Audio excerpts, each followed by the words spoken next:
The morning my mom left me alone for a month, she did not cry. She did not hesitate. She slid a $20 bill under the sugar jar, tapped it twice with her red nail, and said, "That is for emergencies. Do not waste it." I was 11 years old. I stood in a small kitchen that smelled like burnt toast, staring at that money and wondering how $20 was supposed to last longer than milk. My mother, Trina, said she was going on what she called a reset trip with her boyfriend. That was her phrase. A reset trip. Vegas first, then Phoenix, maybe California, if the money stretched. She said she needed space. She said she needed peace. She said she needed 1 month to think about her future. What she really meant was that I was not part of it. Before she closed her suitcase, she handed me a short list. Feed the cat. Lock the door. Do not answer if someone knocks after dark. Be at school on time. She said it like she was trusting me with something important. Not like she was abandoning me in a 2-bedroom apartment with generic cereal, half a loaf of bread, and $20.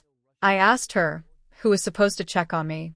She said, "Mrs. Keller downstairs knows you are here." That sounded comforting for about 3 seconds. Then I remembered Mrs. Keller had moved out the week before. I had watched her son carry the last lamp to the truck. I almost said something. Almost.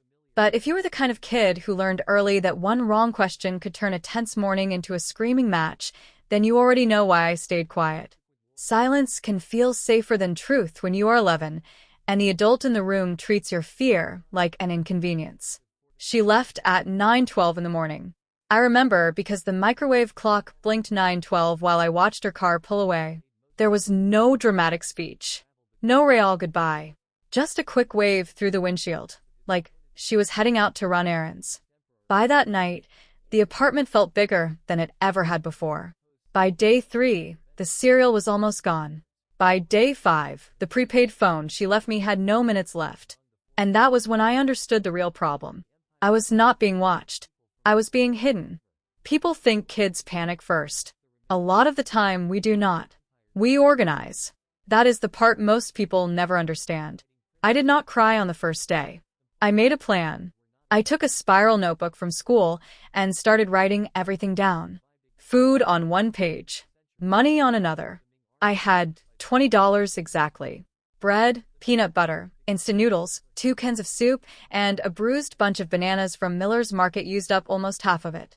I did the math 3 times before I got to the register because I did not want the cashier putting anything back. At school, I acted normal. Actually, I acted better than normal. I answered questions, turned in my homework early, smiled when teachers looked my way. Quiet kids learn something fast. Adults usually check on the loud messes first. If you are polite, clean enough, and good at school, you can disappear in plain sight. By the second week, the apartment started falling apart. Not physically. Financially. The Wi-Fi shut off first, which barely mattered because the phone was already useless. Then a yellow notice showed up on the door saying the rent was late. After that came an envelope stamped in red from the utility company. Final notice. I knew enough to understand that those words were bad. I also knew enough not to call anyone. That probably sounds crazy now.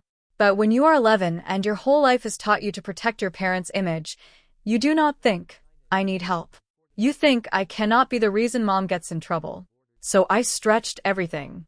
1 spoon of peanut butter instead of 2. Water at night to make the hunger settle down. Longer hours at school because the apartment felt colder every afternoon. The first person who started noticing me was Mr. Vega, the janitor. He worked evenings and always mopped the hallway near the library. One day, he handed me a granola bar and said, "Lost and found snack. You found it." I took it. I did not say thank you. Because if I said thank you, then it became real. On day 15, I came home and flipped on the kitchen light. Nothing. I flipped the switch again. Still nothing. The refrigerator had gone silent. The apartment was so quiet I could hear the cat scratching at its bowl. That was the first night I sat on the floor in the dark and realized a month was not something I was going to survive just by being smart. And the next morning, school became the only warm place left. Once the power went out, everything changed. Food was no longer the biggest problem. Heat was. Light was. Time was. Every hour after sunset felt longer than a full school day. I started staying at the public library until closing. I did my homework there, then walked home slowly, hoping the movement would keep me warm. I slept in my hoodie, my socks, and my winter coat. I curled up on top of the blanket instead of under it because the blanket felt freezing cold. The cat slept against my stomach. That probably helped more than I realized. And somehow, I still went to school every day. That is the part people never believe. I was hungry, tired, cold, Scared. but I still showed up with my hair brushed and my homework finished because somewhere in my head I believed that if I stayed perfect, everything would hold together. If nobody noticed a problem, maybe the problem was not real yet. Then my body ruined the lie. It happened during third period science. We were doing a class activity with magnets, and I remember staring at the worksheet while the words started to blur. My ears rang. My hands shook. I had not eaten anything except the free breakfast muffin that morning. The next clear memory I have is waking up in the nurse's office with an ice pack on my forehead. Ms. Donnelly, the school nurse, asked me when I had last eaten a real meal. I said, I am fine. She asked where my mom was. I said, working. She called the number listed on my emergency card. Disconnected. She called the second number. Also, disconnected. Then she asked who picked me up after school. I said, I walk. She gave me a look I still remember. Not dramatic. Not shocked. Just the look adults get when something confusing suddenly turns into something serious. About 20 minutes later, the principal came in with a woman I had never seen before. She wore a navy blazer and carried a clipboard. Her face was calm. Her voice was calm too. She introduced herself as Dana Mercer from Child Protective Services, CPS. At 11, I did not fully understand what that meant. But I understood authority. I understood danger. I understood that whatever happened next was going to be much bigger than one fainting spell. Dana knelt beside me and asked the first question nobody had asked the right way. Are you going home to an adult tonight? I opened my mouth to lie. Nothing came out. Because sometimes, when someone asks the truth directly and asks it gently, your whole body gives the answer before your mouth can protect the secret. And that was how CPS found out my mother had left me alone with $20 and a dead phone. But the worst part was this. They still could not find her. My mother did not answer that day. She did not answer the next day either. CPS called every number on file. Then they tracked down her social media. Then they called her boyfriend's number. Then they found the motel reservation she had used outside Phoenix. Nothing. No response. It was like she had stepped out of my life and locked the door behind her. That night, CPS did not place me with strangers. They took me to my Aunt Marina's diner. I had not seen Aunt Marina in 3 years. According to my mother, Marina was unstable, nosy, and full of drama. According to reality, Marina owned a 24-hour diner off Highway 8, worked double shifts, paid her bills, and nearly cried when Dana Mercer asked if she could come get me. She showed up wearing a flower-streaked apron and house slippers under her coat.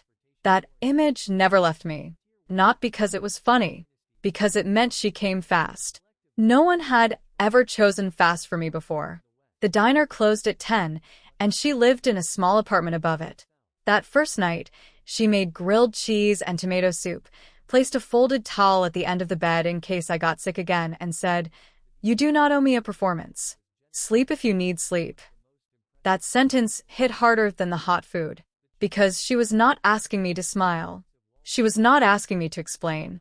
She was not asking me to act grateful. 3 days later, my mother finally called. Not me. CPS. And according to Dana Mercer, the first thing my mother said was not, "Is my daughter okay?" It was, "Who gave you permission to remove her?" That told me everything I needed to know. When Trina came back to town, she came back loud. She told neighbors there had been a misunderstanding. She told CPS she had arranged informal supervision. She told anyone who would listen that I was mature, responsible, independent, and perfectly capable. That word again. Capable. A dangerous word when adults use it to excuse neglect. Then Dana found the emails. The school had sent warnings. The landlord had sent notices. CPS had left messages through the motel. My mother had opened some of them and ignored all of them. This was not confusion. It was not a mistake. It was a choice. And once the paperwork started using words like abandonment, child endangerment, and emergency custody, my mother stopped pretending to stay calm. That was when she came to the diner and told me I had one job. Tell them you were fine. But for the first time in my life, I was not sure I wanted to protect her anymore. People imagine courtroom stories as one big, dramatic moment. But the hardest part comes before the hearing. It comes in silence. It comes when you are lying awake, trying to decide whether telling the truth will cost you the last piece of family you still hope might love you the right way. I was 11 years old, sleeping in a room above a diner, trying to answer a question no child should have to answer. If my mother failed me, did I still owe her protection? Every adult around me had an opinion, except the one who mattered most. Aunt Marina never told me what to say. Not once. She did not rehearse me. She did not feed me lines. She did not trash my mother in front of me. She just made breakfast, left the kitchen light on, and let me exist without making me earn it. 2 days before the hearing, I found her downstairs after closing, sitting alone in a booth and going through receipts. I asked her, "What if I still love her?" Marina looked up at me with tired eyes and said, "Then you still love her. That does not make what she did safe." That sentence changed everything. Because suddenly this was not about choosing love or betrayal. It was about choosing truth or pretending. So I prepared. Not a speech. Just proof. I put 3 things into a manila envelope. The dead prepaid phone. The final utility shutoff notice.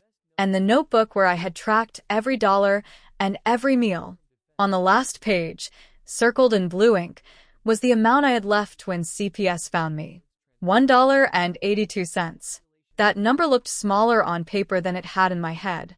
The night before court, my mother called again. This time, she sounded soft. Almost fragile. She said she had made mistakes. She said adults get overwhelmed. She said families belong together. Then her voice changed. "If you tell them the wrong thing, people will think I'm a monster." Not, "I am sorry you were scared."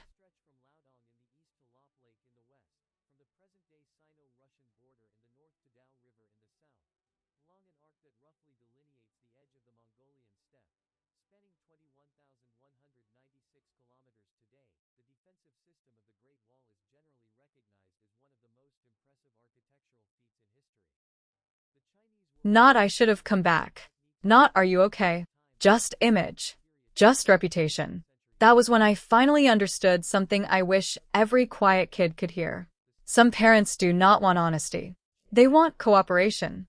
The next morning, I put on my cleanest sweater, carried the envelope with both hands, and walked into juvenile court feeling older than I had ever felt in my life. My mother smiled at me from across the room, like we were still on the same side. I smiled back. But I was not hers anymore. The judge did not ask me to choose a parent. He asked me where I felt safe. That sounds simple now. At 11, it felt like my whole life narrowed into one answer. My mother's lawyer spoke first. He called it a lapse in judgment, a communication error, an unfortunate situation made worse by overreaction. He said I was bright, responsible, and mature beyond my years. He praised the exact survival skills I should never have needed. Then the judge asked if I wanted to speak. I stood up with the envelope shaking in my hands. My voice came out smaller than I wanted, but it stayed steady.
I said my mother left me with $20 and a phone that died in less than a week. I said the lights went out. I said I kept going to school because I thought that if I was good enough, nobody would notice anything was wrong. I said I was not trying to get my mother in trouble. I was trying not to disappear. Then I handed over the notebook. Page by page, that notebook said everything I could not. Instant noodles. Half loaf of bread. Bananas. Peanut butter. Days counted in meals. Money counted in coins. Fear counted in silence. At the end, I placed the dead phone on the table and said, "This was my emergency plan." Nobody in that courtroom looked away. My mother cried then. Maybe the tears were real. Maybe they were not. But when the judge asked why she had ignored the school notices, the landlord's warnings, and the calls, she had no answer that sounded clean. Only excuses. Only blame. Only the same speech about stress, pressure, and how hard her own life had been. The judge awarded temporary custody to Aunt Marina. He ordered supervised visitation for my mother and parenting classes before any review. Outside the courtroom, my mother grabbed my wrist and whispered the truest thing she had said in months. "You were supposed to handle it." I looked at her hand on my sleeve. Then I looked at Marina waiting near the exit, already opening her coat because she knew I would be cold. And I said, "I did." That was the end of one life, and the beginning of another. Today I am 29 years old, and I work as a school counselor. I know the look of a child performing fine. I know how quiet neglect can be. And whenever a kid tells me they are okay a little too quickly, I pull up a chair, lower my voice, and ask one more time. Because family is not who leaves you a list and $20.